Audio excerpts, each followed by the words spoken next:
Assalamualaikum warahmatullahi wabarakatuh. Selamat pagi dan salam sejahtera bagi kita semua.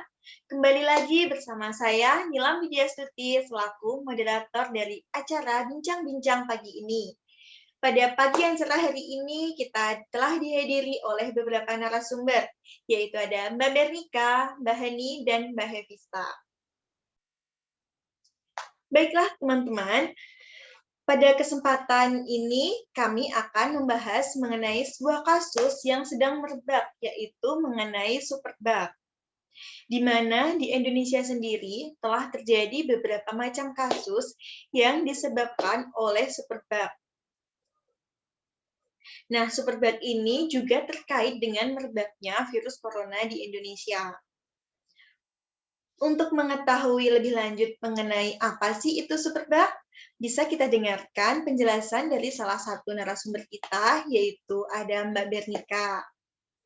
Sebelumnya, Mbak Bernika, apakah sudah terhubung?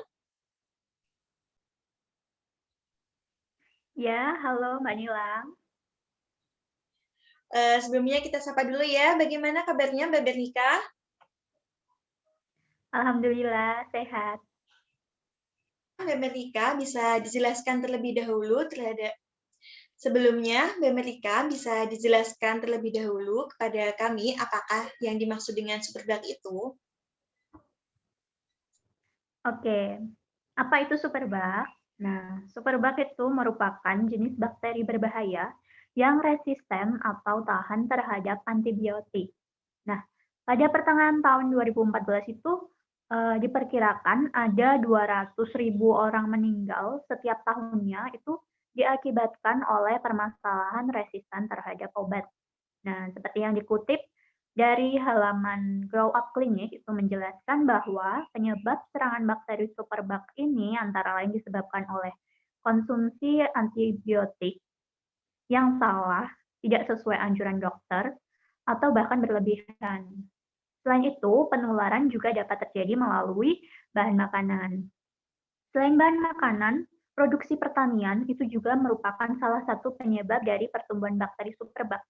Dalam rantai makanan bakteri superbug, methicillin resistant Staphylococcus aureus atau MESA. Selain itu, juga ada penyakit menular seksual seperti kencing nanah atau gonor. Itu juga berpotensi terkena bakteri superbug. Seperti itu, Mbak Nila. Baik, terima kasih kepada Mbak Merika mengenai penjelasannya terhadap superbugs.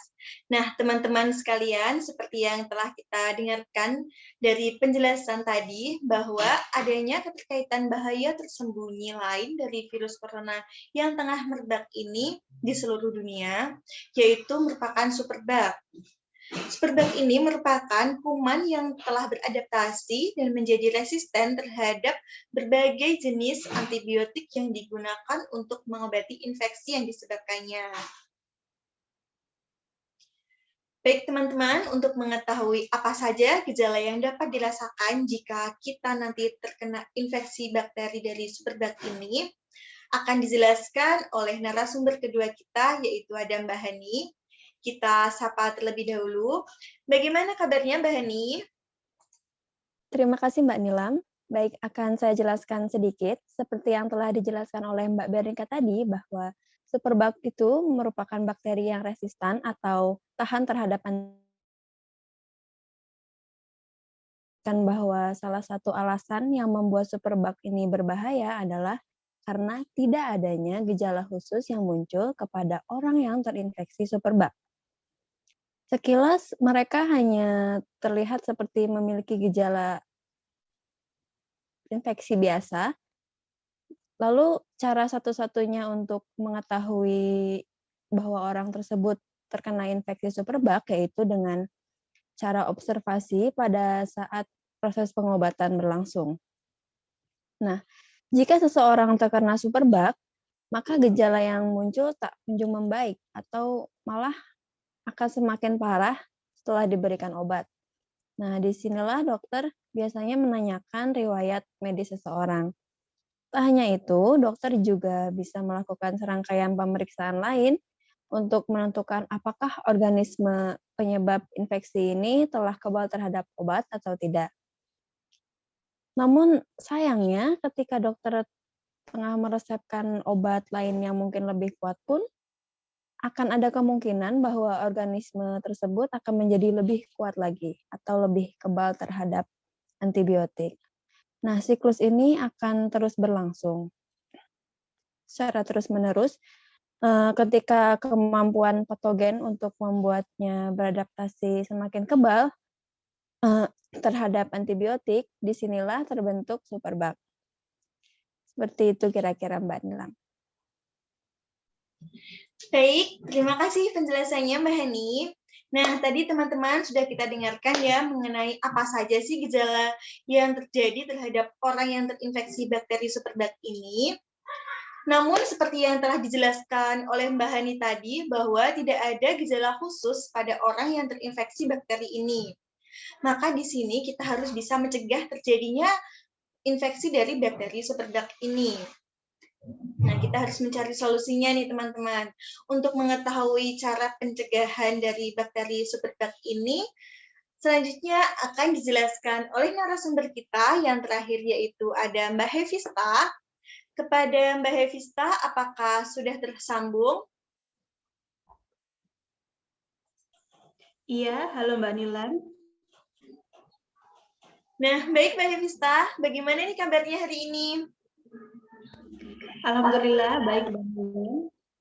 Bagaimana dengan Mbak Nilan sendiri? Alhamdulillah, baik Mbak Hevista.